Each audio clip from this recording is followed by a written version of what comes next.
राधा मेरी स्वामिनी और मैं राधे को दास, जन्म जन्म मोहे दीजियो श्री বৃন্দাবন ধামবাস।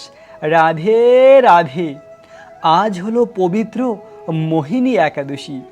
মোহিনী একাদশীর পবিত্র দিনে আমরা ভগবান শ্রীকৃষ্ণের নিত্যধাম বৃন্দাবন ধামকে দর্শন করতে করতে মোহিনী একাদশীর মাহাত্ম্য কথা শ্রবণ করব।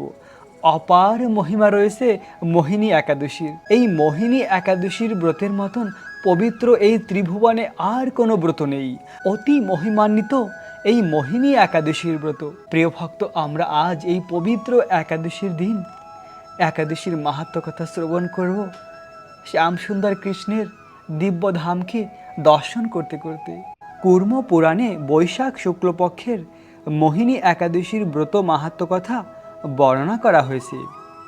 মহারাজ যুধিষ্ঠির বললেন, হে জনার্দন, বৈশাখ শুক্লপক্ষীয় একাদশীর কী নাম, কী ফল, কী বিধি, এ সকল কথা আমার নিকট বর্ণনা করুন। উত্তরে ভগবান শ্রীকৃষ্ণ বললেন, হে ধর্মপুত্র, আপনি আমাকে যে প্রশ্ন করেছেন, পূর্বে শ্রী রামচন্দ্র বৈশিষ্ট্য মুনির কাছে সেই একই প্রশ্ন করেছিলেন। তিনি জিজ্ঞাসা করেছিলেন, হে মুনিবর, আমি জনক নন্দিনী সীতার বিরহজনিত কারণে বহু দুঃখ পাচ্ছি, তাই একটি উত্তম ব্রতের কথা আমাকে বলুন, যার দ্বারা সর্ব পাপ ক্ষয় ও সর্ব দুঃখ বিনষ্ট হয়। এই কথা শুনে বৈশিষ্ট্য দেব বললেন, হে রামচন্দ্র, তুমি উত্তম প্রশ্ন করেছ। যদিও তোমার নাম গ্রহণেই মানুষ পবিত্র হয়ে থাকে, তবুও লোকের মঙ্গলের জন্য তোমার কাছে সর্বশ্রেষ্ঠ পরম পবিত্র একটি ব্রতের কথা বলছি। বৈশাখ মাসের শুক্লপক্ষীয় একাদশী মোহিনী নামে প্রসিদ্ধ। এই ব্রতের প্রভাবে মানুষের সকল পাপ দুঃখ ও মোহজাল অচিরেই বিনষ্ট হয়। তাই মানুষের উচিত সকল পাপ ক্ষয়কারী ও সর্ব দুঃখ বিনাশিনী এই একাদশীর ব্রত পালন করা। একাগ্র চিত্তে তার মহিমা তুমি শ্রবণ করো।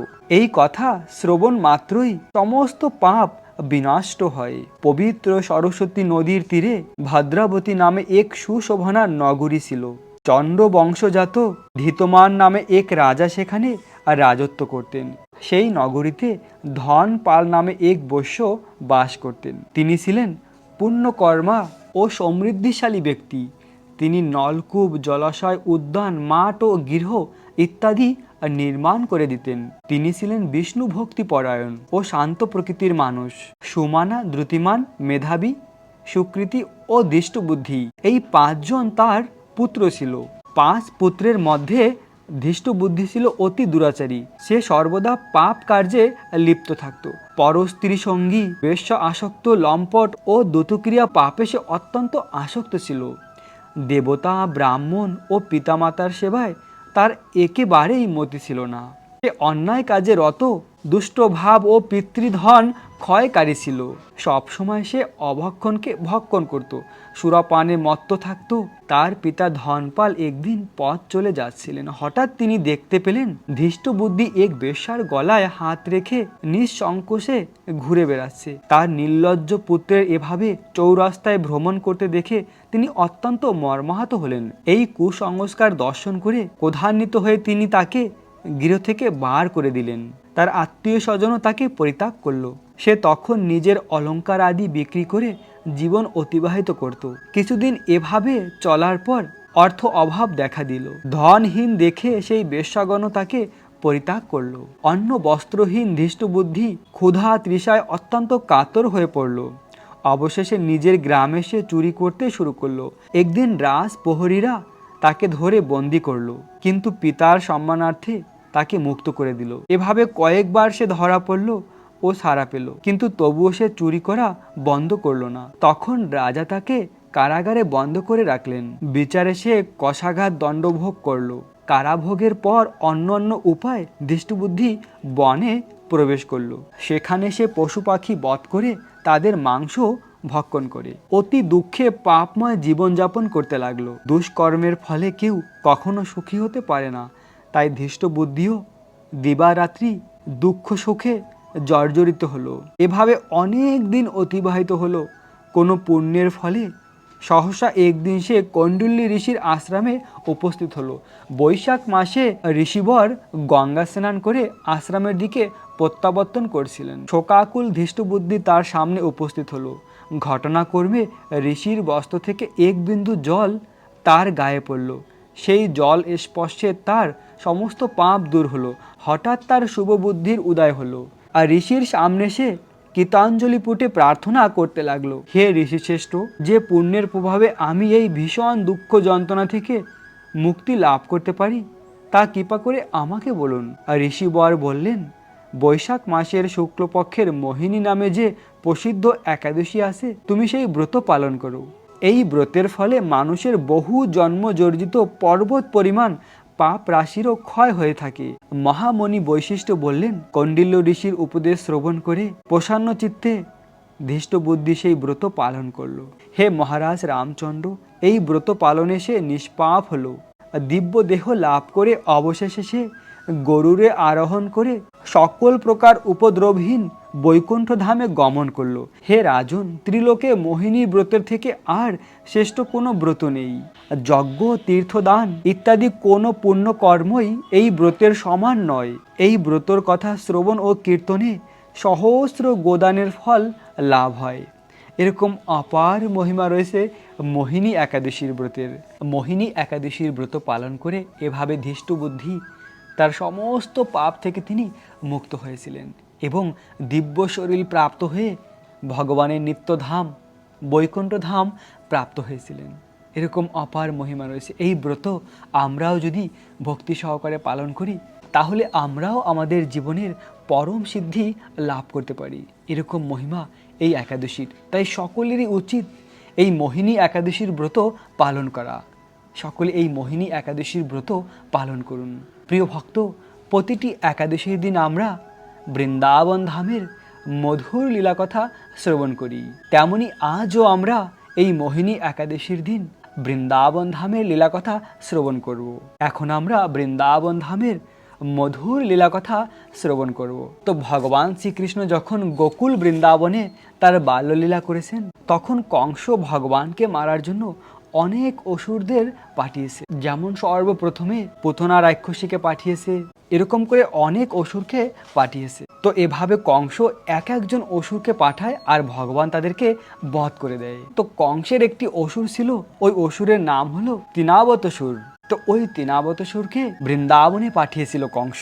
যদিও এই অসুরটি পুতনা রাক্ষসী বাকি যে অসুর ছিল তাদের থেকে কম শক্তিশালী ছিল, কিন্তু এই তৃণাবতসুরের একটি বিশেষ শক্তি ছিল যে ঘূর্ণিঝড়ের বেগে নিজেকে তৈরি করতে পারে। এমন শক্তি তিনি সঞ্চালন করে একসঙ্গে সবকিছু উড়িয়ে নিয়ে যেতে পারে, এরকম শক্তি ছিল ওই অসুরটির। তো কংস বলল, তুমি যদি মারতেও না পারো, কৃষ্ণকে উড়িয়ে নিয়ে আসো আমার কাছে। তো এভাবে মথুরায় কংস এই প্ল্যান বানিয়েছিল তৃণাবতসুরকে বৃন্দাবনে পাঠানোর জন্য। এদিকে বৃন্দাবন ধামে শ্যাম সুন্দর কৃষ্ণ ছোট্ট বালক রূপে লীলা করছিল। মা যশোদার কোলে কৃষ্ণ দুধ পান করছিল। মা যশোদা কৃষ্ণকে দুধ পান করানোর পরে কোলে নিয়ে ঘরের বাইরে দাঁড়িয়ে এভাবে কৃষ্ণকে উপরে উঠাচ্ছিল, আবার নিচে করছিল। যেমন আমরা দেখি বাচ্চাদের কখনো উপর দিকে তুলে ধরে বাচ্চারা খুব আনন্দিত হয়, খুশি হয়ে হাসতে থাকে, তেমনই মা যশোদাও কৃষ্ণকে বারবার উপরের দিকে করছিল, আবার মা যশোদার কোলে এসে পড়ছিল, আর কৃষ্ণ খুব আনন্দ পাচ্ছিল। তো কৃষ্ণের মনে তখন ইচ্ছে হলো আরো উপরে ওঠার, একদম আকাশের মেঘের কাছে গিয়ে উপরে গিয়ে দেখবো আমি। তো ভগবানের যখন ইচ্ছা হলো মনে উপরে যাওয়ার, ভগবানের লীলা শক্তি সেই ইচ্ছাকে পূর্ণ করে। আর এদিকে তৃণাবতসুরও বৃন্দাবন ধামে প্রবেশ করবে।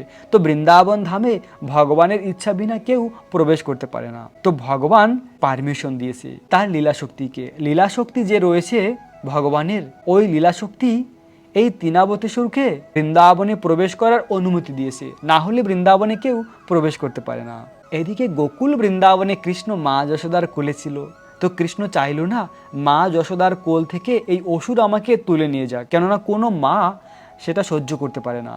কোনো মায়ের কোল থেকে যদি তার সন্তানকে নিয়ে যাওয়া হয় তাহলে সেটা তার মা কখনো সহ্য করতে পারে না। তো যশোদা মায়ের কষ্ট হবে তাই ভেবে কৃষ্ণ তার নিজের ওয়েটকে বাড়িয়ে দিল। কৃষ্ণ নিজেকে খুব ভারী করে দিয়েছে, পর্বত সমান ভারী করায় মা যশোদা আর কৃষ্ণকে কোলে করে রাখতে পারিনি। কৃষ্ণকে ওখানে একটি স্থানে রেখে মা যশোদা ঘরের কোনো কাজে নন্দভবনে প্রবেশ করেছিল। সেই সময় এই তৃণাবতসুর একদম ঝড়ের বেগে বৃন্দাবনের দিকে ছুটে আসছিল। বৃন্দাবনে আসার আগে এমন প্রচণ্ড হাওয়ায় সমস্ত গাছগুলি উড়ে গিয়েছে, বৃক্ষ তরুলতা সবকিছু এলোমেলো হয়েছে সেই ঝড়ের বেগে। এতটা তীব্র বেগে তৃণাবতসুর এসেছিল, চারদিকে অন্ধকার হয়েছিল, কেননা ধুলি এতটাই উড়েছে, বৃন্দাবনের ধুলায় সবকিছু অন্ধকার হয়েছিল, কেউ কিছু দেখতে পাচ্ছিল না, সকলে ঘরের মধ্যে প্রবেশ করেছিল। আর সেই সময় মা যশোদাও ঘরের মধ্যে ছিল। আর তখন ওই তৃণাবতসুর ভগবানকে দেখছিল ঘরের সামনে নীলমণি কৃষ্ণ একটি স্থানে বসে আছে। আর তখন কৃষ্ণ নিজেকে হালকা করে দিয়েছিল। কৃষ্ণ চাইছিল তৃণাবতসুরের সঙ্গে উপরে যেতে, আকাশের শিকড়ে একদম উপরে নিয়ে গেছিল।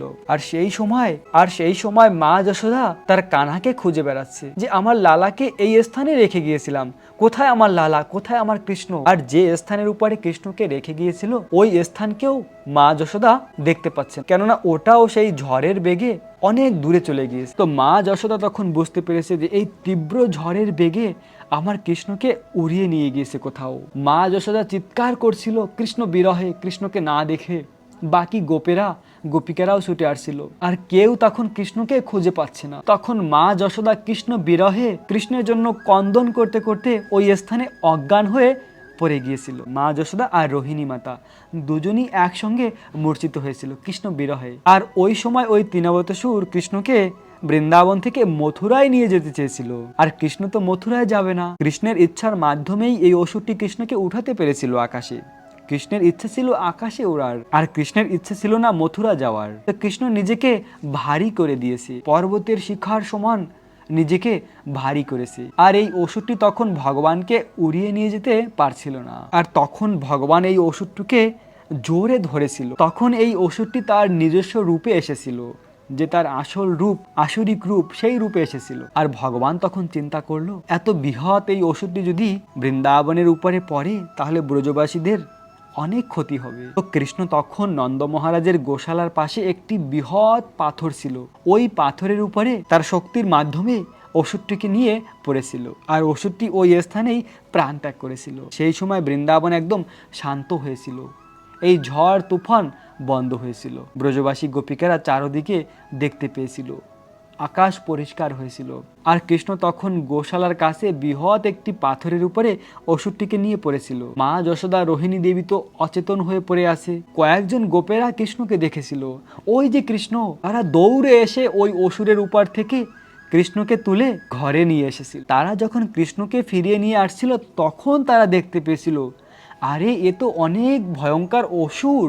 তারপরে তারা কৃষ্ণকে দেখছিল, কৃষ্ণের কিচ্ছুই হয়নি। রোহিণী মাতা প্রথমে তার চেতনা ফিরে পেয়েছিল। রোহিণী মাতা কৃষ্ণকে কোলে নিয়ে দুধ পান করাচ্ছিল। যশোদা মাও তার জ্ঞান ফিরে পেয়েছিল। যশোদা মা তখন বলল, আরে এ আমার পুত্র না, এ এতটা ভারী হয়েছে আমি একে কোলেই রাখতে পারি না। তো রোহিণী মাতা তখন মা যশোদাকে বলছিল, তোমাকে আর নাটক করতে হবে না, নাও তোমার পুত্রকে কোলে নাও, কোলে নিয়ে দুধ পান করাও। তো ভগবান যদিও বৃন্দাবনে অনেকবার তার ঐশ্বর্য প্রয়োগ করেছে, তার শক্তিকে প্রয়োগ করেছে, কিন্তু ব্রজবাসীরা তাকে এত ভালোবাসে কৃষ্ণকে, মা যশোদার বাৎসল্য প্রেমের কাছে এই ঐশ্বর্য আবৃত করতে পারে না। মা যশোদাকে কৃষ্ণ ব্রহ্মাণ্ড ঘাটে ব্রহ্মাণ্ডকেও দর্শন করিয়েছিল, কিন্তু মা যশোদার বাৎসল্য প্রেম এতটাই, কৃষ্ণ ব্রহ্মাণ্ডকে দর্শন করার পরেও মা যশোদা কৃষ্ণকে তার নিজের পুত্র রূপেই জানে। তো তখন মা যশোদা সব কিছু ভুলে কৃষ্ণকে তার কোলে নিয়ে দুধ পান করাচ্ছিল। আর যখন দুধ পান করছিল তখন গোপিকারা আর গোপেরা বলছিল, কৃষ্ণ একদম ঠিক আছে। তো এভাবে এই তৃণাবতসুরকে ভগবান বৃন্দাবন ধামে বধ করেছিল। গোকুল বৃন্দাবনে এছাড়াও আরও অনেক মধুর মধুর লীলা রয়েছে। গোকুল বৃন্দাবনে যখন ছিল শ্যামসুন্দর কৃষ্ণ, তখন কৃষ্ণ গাভীর বাছুরদের পালন করত। আর বৃন্দাবনের বিভিন্ন বনে বনে গিয়ে সখাদের নিয়ে অনেক লীলাবিলাস করেছে। বৃন্দাবনে একটি পবিত্র নদী বহিত হয়, আর সেই নদী হলো যমুনা। আর এই যমুনা অপ্রাকৃত জগতের। তো গোকুল বৃন্দাবনের শ্রীকৃষ্ণের বাড়ির কাছেও যমুনা নদী রয়েছে, যমুনা দেবী বহিত হয়। আর ওই যমুনার ধারে কৃষ্ণ লীলাবিলাস করত। সখাদের নিয়ে। ললিতা সখী আর তুলসী দেবী বৃন্দাবন ধামকে খুব সুন্দর সাজাতো কৃষ্ণ লীলার জন্য, কৃষ্ণকে আনন্দ প্রদান করার জন্য। তাই কৃষ্ণ বৃন্দাবনে যেত, তো মা যশোদা খুব চিন্তিত থাকতো, কেননা কৃষ্ণ খুব ছোট্ট ছিল। তো কৃষ্ণ অনেক অনেক বলে মা যশোদা নন্দ মহারাজকে রাজি করেছে গাভীর বাছুরদের পালন করার জন্য। তো তখন মা যশোদা বলরামকে বলছিল, বলরাম, কানাহও তোমাদের সঙ্গে যেতে চাচ্ছে গাভীদের পালন করার জন্য, কানাকে কি তোমরা দেখে রাখতে পারবে? বলরাম বলল, হ্যাঁ মা। মা যশোদা বলল, কিভাবে আমার কানাকে তোমরা রক্ষা করবে? বলরাম তখন মা যশোদাকে বলল, মা যশোদা, চোখের পলক যেমন চোখকে রক্ষা করে, আবৃত করে রাখে, তেমনই আমরা কৃষ্ণকে রক্ষা করব, কৃষ্ণকে আমরা দেখে রাখবো। কেননা বলরাম থেকে শুরু করে বাকি সমস্ত সখারা হলো ভগবান শ্রীকৃষ্ণের নিজ প্রকাশ। তাই তাদের একমাত্র জীবনের উদ্দেশ্য হলো কৃষ্ণ সেবা করা। তাই তারা বলছিল আমরা কৃষ্ণকে দেখে রাখবো। অনেক কিছু বলে মা যশোদাকে সান্ত্বনা দিয়েছিল। মা যশোদা তখন বুঝতে পেরেছিল, না, আমার কৃষ্ণ সুরক্ষিত থাকবে সখা আর বলরামের মাধ্যমে।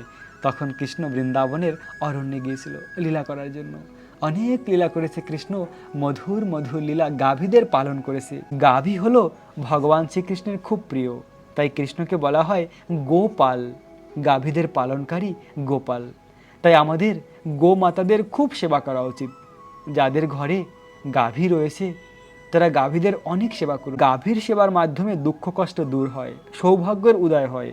কেননা গাভীর মধ্যে 33 কোটি ডেমিগড এবং ব্রহ্মা বিষ্ণু মহেশ্বর রয়েছেন, গঙ্গা দেবী রয়েছেন গাভীর মধ্যে। গাভীকে সেবা করলে ভগবান খুব প্রসন্ন হয়। তাই এই জগতে যদি আমরা গাভীদের সেবা করি, তাহলে ওই জগতে গোলক বৃন্দাবনে গিয়েও কৃষ্ণের সঙ্গে গাভীদের সেবা করতে পারবো। আর যে সকল মায়েরা কষ্টে রয়েছে, দুঃখে রয়েছে, অনেকে রয়েছে যাদের জীবনে অনেক দুঃখ কষ্ট, সন্তানের, পরিবারের সকলে বিভিন্ন কষ্ট দুঃখে রয়েছে। এমন রয়েছে যে মায়ের ছোট্ট সন্তান, তারা অনেক রকমের কষ্ট দুঃখে রয়েছে, বিভিন্ন রকমের অসুখ ব্যাধিগ্রস্ত।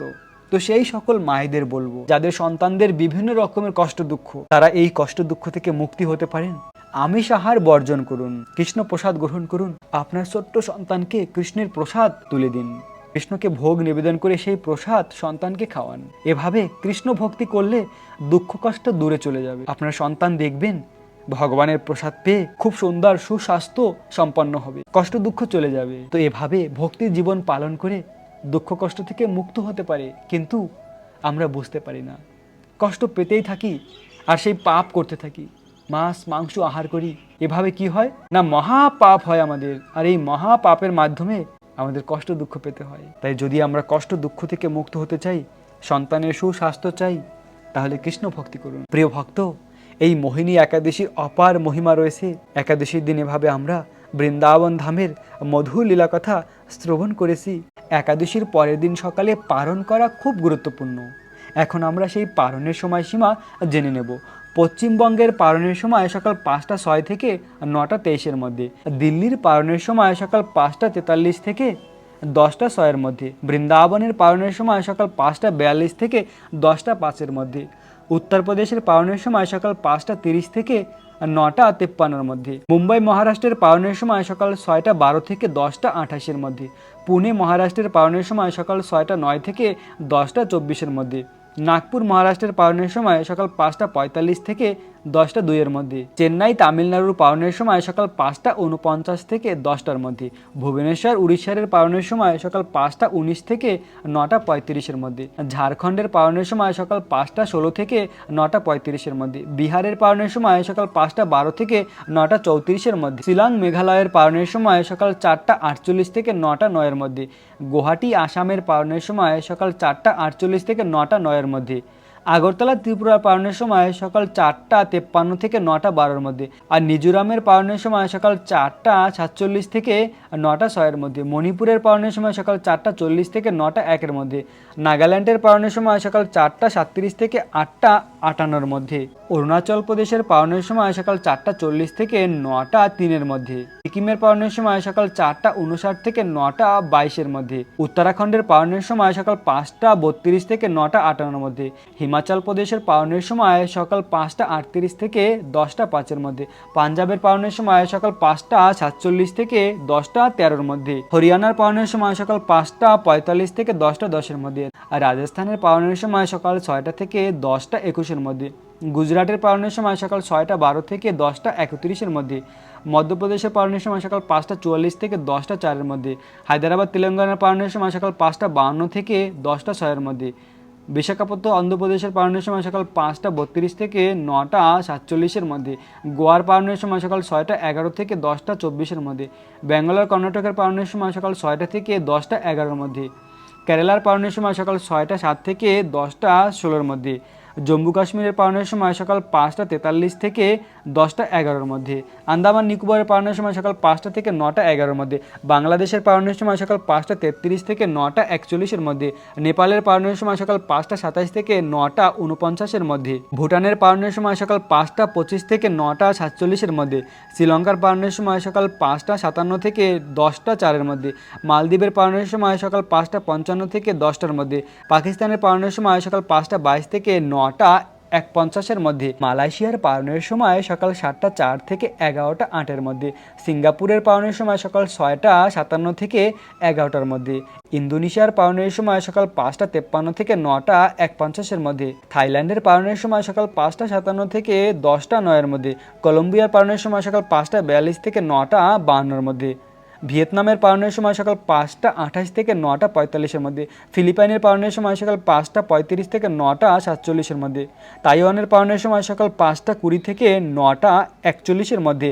জাপানের পাওয়ানোর সময় সকাল 4টা 53 থেকে 9টা 23-এর মধ্যে। দক্ষিণ কোরিয়ার পাওয়ানোর সময় সকাল 5টা 40 থেকে 10টা 13-এর মধ্যে। বেলজিয়াম চীনের পাওয়ানোর সময় সকাল 5টা 19 থেকে 9টা 54-এর মধ্যে। হংকংয়ের পাওয়ানোর সময় সকাল 5টা 53 থেকে 10টা 11-এর মধ্যে। অস্ট্রেলিয়ার পাওয়ানোর সময় সকাল 6টা 37 থেকে 10টা 13-এর মধ্যে। নিউজিল্যান্ডের পাওয়ানোর সময় সকাল 7টা 4 থেকে 10টা 33-এর মধ্যে। দুবাই আবুধাবির পাওয়ানোর সময় সকাল 5টা 49 থেকে 10টা 6-এর মধ্যে।